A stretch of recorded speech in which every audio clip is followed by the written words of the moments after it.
Anderson. Jack and Jill by Louisa May Alcott. Chapter 3. Ward Number 1. For some days nothing was seen and little was heard of the dear sufferers, as the old ladies called them. But they were not forgotten. The first words uttered when any of the young people met were, "How is Jack? Seen Jill yet?" And all waited with impatience for the moment when they could be admitted to their favorite mates, more than ever objects of interest now. Meantime, the captives spent the first few days in sleep, pain, and trying to accept the hard fact that school and play were done with for months perhaps. But young spirits are wonderfully elastic and soon cheer up, and healthy young bodies heal fast, or easily adapt themselves to new conditions. So our invalids began to mend on the fourth day, and to drive their nurses distracted with efforts to amuse them before the first week was over. The most successful attempt originated in Ward Number 1, as Mrs. Minot called Jack's apartment, and we will give our sympathizing readers some idea of this place, which became the stage whereon were enacted many varied and remarkable scenes. Each of the Minot boys had his own room, and there collected his own treasures and trophies, arranged to suit his convenience and taste. Frank's was full of books, maps, machinery, chemical messes, and geometrical drawings, which adorned the walls like intricate cobwebs. A big chair where he read and studied with his heels higher than his head, a basket of apples for refreshment at all hours of the day or night, and an immense inkstand in which several pens were always apparently bathing their feet, were the principal ornaments of his scholastic retreat. Jack's hobby was athletic sports, for he was bent on having a strong and active body for his happy little soul to live and enjoy itself in. So a severe simplicity reigned in his apartment, in summer especially, for then his floor was bare, his windows were uncurtained, and the chairs uncushioned, the bed being as narrow and hard as Napoleon's. The only ornaments were dumbbells, whips, bats, rods, skates, boxing gloves, a big bath pan, and a small library consisting chiefly of books on games, horses, health, hunting, and travels. In winter his mother made things more comfortable by introducing rugs, curtains, and a fire. Jack also relented slightly in the severity of his training, occasionally indulging in the national buckwheat cake instead of the prescribed oatmeal porridge for breakfast, omitting his cold bath when the thermometer was below zero, and dancing at night instead of running a given distance by day. Now, however, he was a helpless captive, given over to all sorts of coddling, laziness, and luxury, and there was a droll mixture of mirth and melancholy in his face as he lay trussed up in bed, watching the comforts which had suddenly robbed his room of its Spartan simplicity. A delicious couch was there, with Frank reposing in its depths, half hidden under several folios which he was consulting for a history of the steam engine, the subject of his next composition. A white-covered table stood near, with all manner of dainties set forth in a way to tempt the sternest principles. Vases of flowers bloomed on the chimney-piece, gifts from anxious young ladies left with their love. Frivolous story-books and picture papers strewed the bed, now shrouded in effeminate chintz curtains, beneath which Jack lay like a wounded warrior in his tent. But the saddest sight for our crippled athlete was a glimpse through a half-open door at the beloved dumbbells, bats, balls, boxing gloves, and snowshoes, all piled ignominiously away in the bath-pan, mournfully recalling the fact that their day was over now, at least for some time. He was about to groan dismally when his eye fell on a sight which made him swallow the groan and cough instead, as if it choked him a little. The sight was his mother's face as she sat in a low chair rolling bandages, with a basket beside her in which there were piles of old linen, lint, plaster, and other matters needed for the dressing of wounds. As he looked, Jack remembered how steadily and tenderly she had stood by him all through the hard times just past, and how carefully she had bathed and dressed his wound each day, in spite of the effort it cost her to give him pain or even see him suffer. "That's a better sort of strength than swinging 20-pound dumb-bells or running races. I guess I'll try for that kind, too, and not howl or let her see me squirm when the doctor hurts," thought the boy, as he saw that gentle face so pale and tired with much watching and anxiety, yet so patient, serene, and cheerful that it was like sunshine. "Lie down and take a good nap, mother dear. I feel first-rate, and Frank can see to me if I want anything. Do now," he added with a persuasive nod toward the couch, and a boyish relish in stirring up his lazy brother. After some urging, Mamma consented to go to her room for 40 winks, leaving Jack in the care of Frank, begging him to be as quiet as possible, if the dear boy wished to sleep, and to amuse him if he did not. Being worn out, Mrs. Minot lengthened her 40 winks into a 3 hours' nap, and as the dear boy scorned repose, Mr. Frank had his hands full while on guard. "I'll read to you. Here's Watt, Arkwright, Fulton, and a lot of capital fellows with pictures that will do your heart good. Have a bit, will you?" asked the new nurse, flapping the leaves invitingly, for Frank had a passion for such things, and drew steam engines all over his slate as Tommy Trottles drew hosts of skeletons when low in his spirits. "I don't want any of your old boilers and stokers and whirligigs. I'm tired of reading, and want something regularly jolly," answered Jack, who had been chasing white buffaloes with the hunters of the West till he was a trifle tired and fractious. "Play cribbage, euchre, anything you like," and Frank obligingly disinterred himself from under the folios, feeling that it was hard for a fellow to lie flat a whole week. "No fun, just 2 of us. Wish school was over, so the boys would come in. Doctor said I might see them now." "They'll be along by and by, and I'll hail them. Till then, what shall we do?" "I'm your man for anything, only put a name to it." "Just wish I had a telegraph or a telephone so I could talk to Jill. Wouldn't it be fun to pipe across and get an answer?" "I'll make either you say," and Frank looked as if trifles of that sort were to be had for the asking. "Could you really?" "We'll start the telegraph first. Then you can send things over if you like," said Frank, prudently proposing the surest experiment. "Go ahead, then. I'd like that, and so would Jill, for I know she wants to hear from me. There's one trouble, though.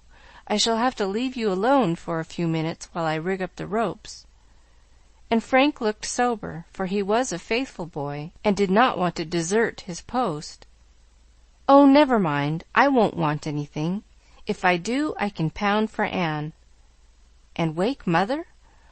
I'll fix you a better way than that." And full of inventive genius, our young Edison spliced the poker to part of a fishing rod in a jiffy, making a long-handled hook which reached across the room. "There's an arm for you. Now hook away and let's see how it works," he said, handing over the instrument to Jack, who proceeded to show its unexpected capabilities by hooking the cloth off the table in attempting to get his handkerchief, catching Frank by the hair when fishing for a book, and breaking a pane of glass in trying to draw down the curtain. "It's so everlasting long I can't manage it," laughed Jack, as it finally caught in his bed hangings and nearly pulled them, ring and all, down upon his head.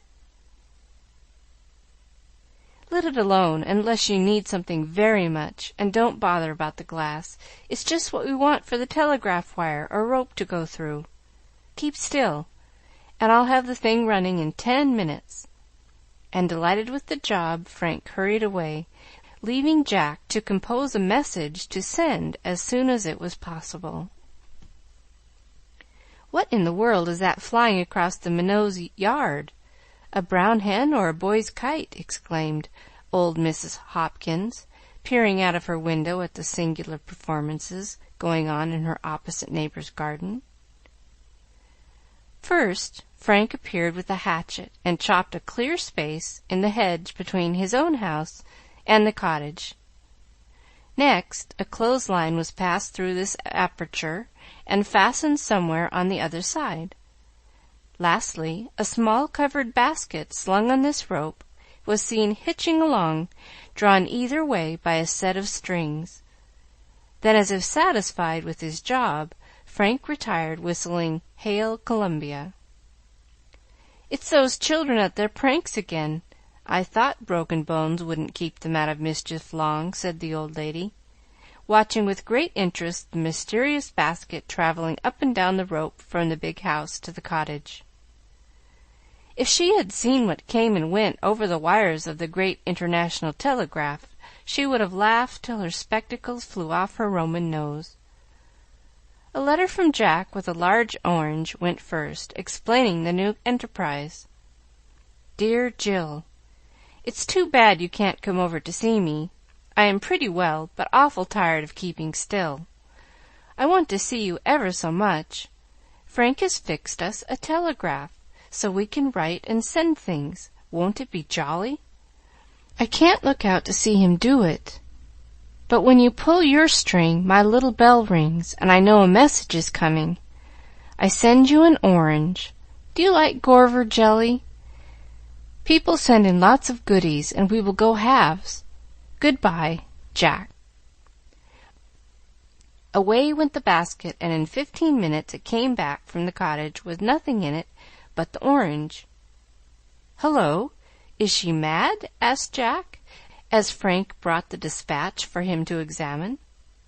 But at the first touch the hollow peel opened, and out fell a letter, 2 gumdrops, and an owl made of a peanut, with round eyes drawn at the end where the stem formed a funny beak.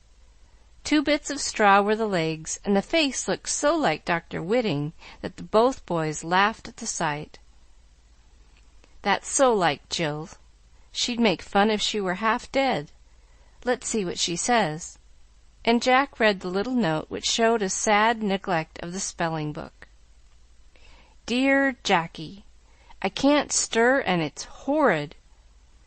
The telegraph, TELLYGRAF, is very nice, and we will have fun with it. I never ate any Gorver jelly. The orange was first rate. Send me a book to read all about bears and ships and crocodiles, CROCKYDILES. The doctor was coming to see you, so I sent him the quickest way. Molly Lou says it is dreadful lonesome at school without us.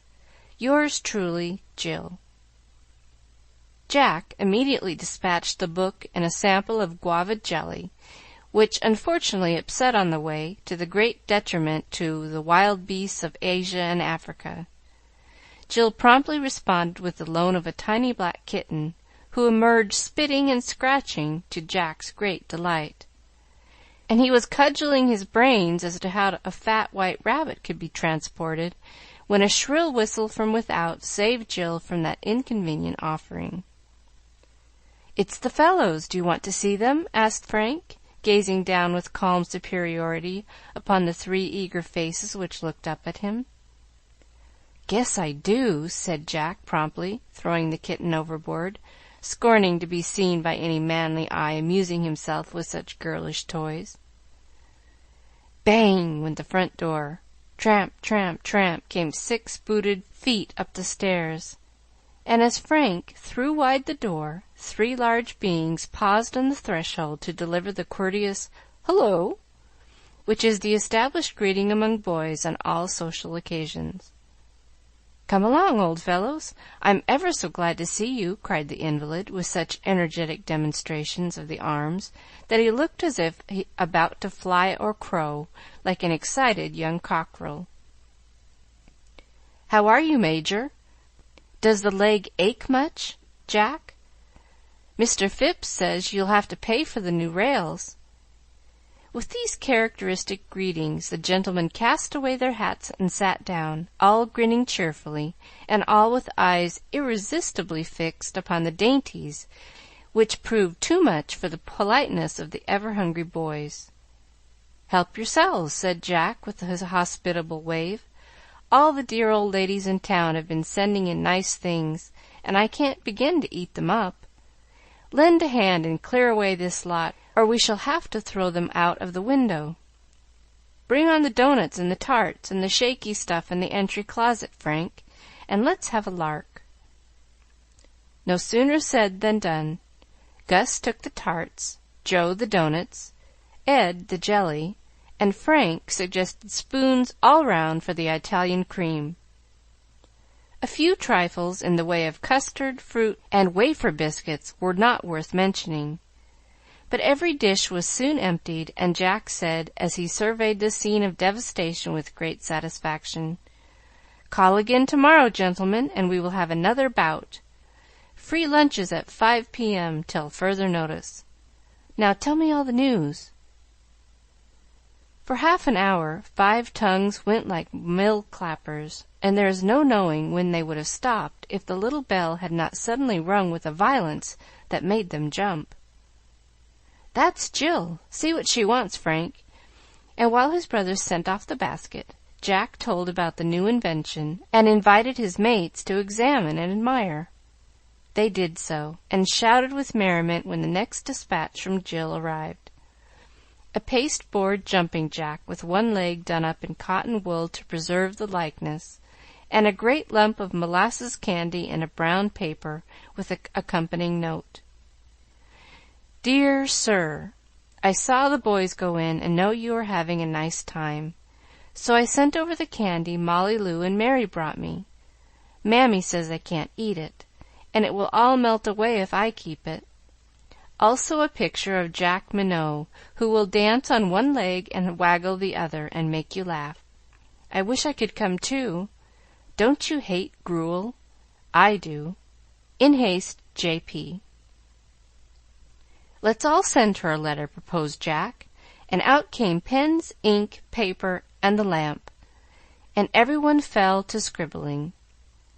A droll collection was the result, for Frank drew a picture of the fatal fall with broken rails flying in every direction, Jack with his head swollen to the size of a balloon, and Jill in 2 pieces, while the various boys and girls were hit off with a sly skill that gave Gus legs like a stork, Molly Lou hair several yards long, and Boo a series of visible howls coming out of his immense mouth in the shape of O's.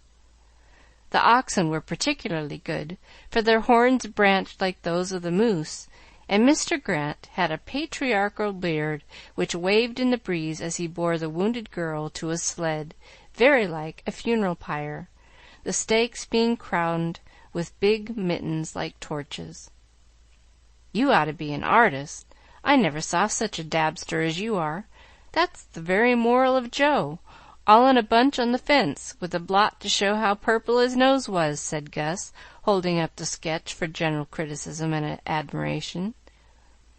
"I'd rather have a red nose than legs like a grasshopper, so you needn't twit, Daddy," growled Joe, quite unconscious that a blot actually did adorn his nose, as he labored over a brief dispatch. The boys enjoyed the joke, and one after the other read out his message to the captive lady. "Dear Jill, sorry you ain't here. Great fun. Jack's pretty lively. Laura and Lot would send love if they knew of the chance. Fly round and get well. Gus. Dear Gillyflower, hope you are pretty comfortable in your dungeon cell. Would you like a serenade when the moon comes? Hope you will soon be up again, for we miss you very much.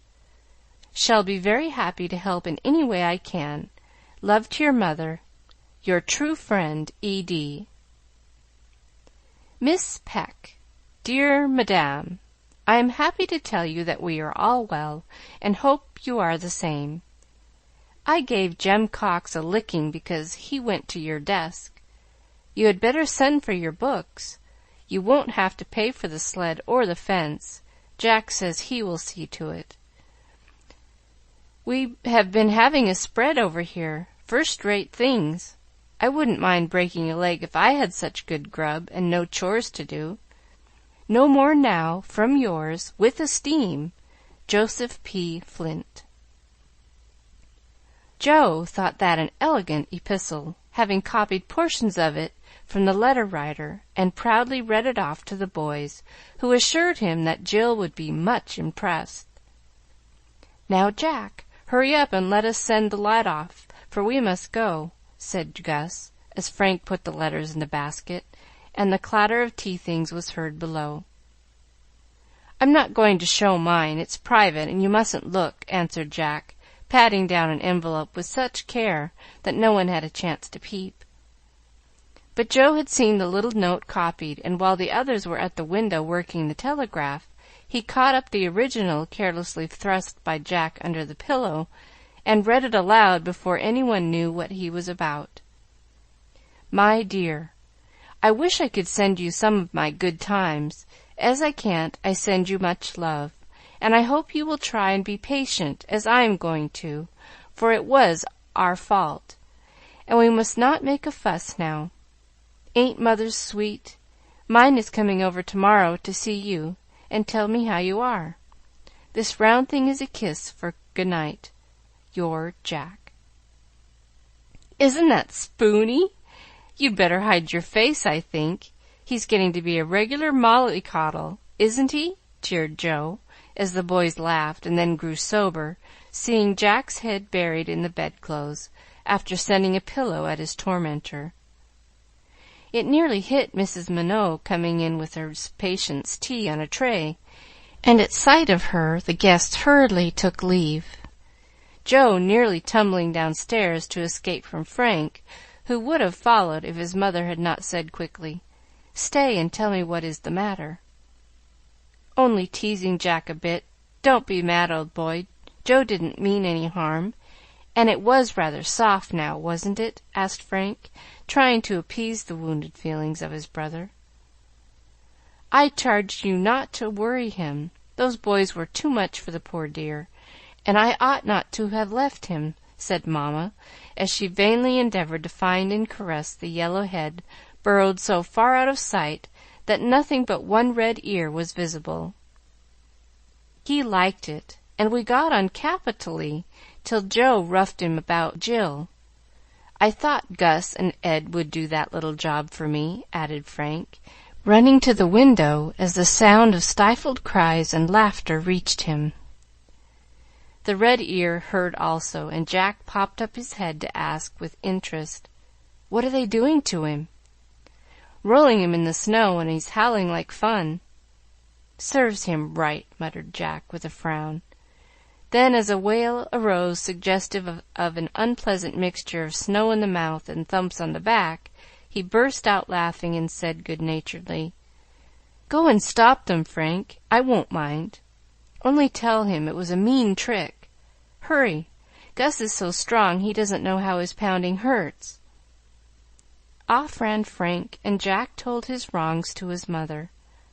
She sympathized heartily and saw no harm in the affectionate little note, which would please Jill, and help her to bear her trials patiently. "It isn't silly to be fond of her, is it? She is so nice and funny, and tries to be good, and likes me, and I won't be ashamed of my friends if folks do laugh," protested Jack with a rap of his teaspoon.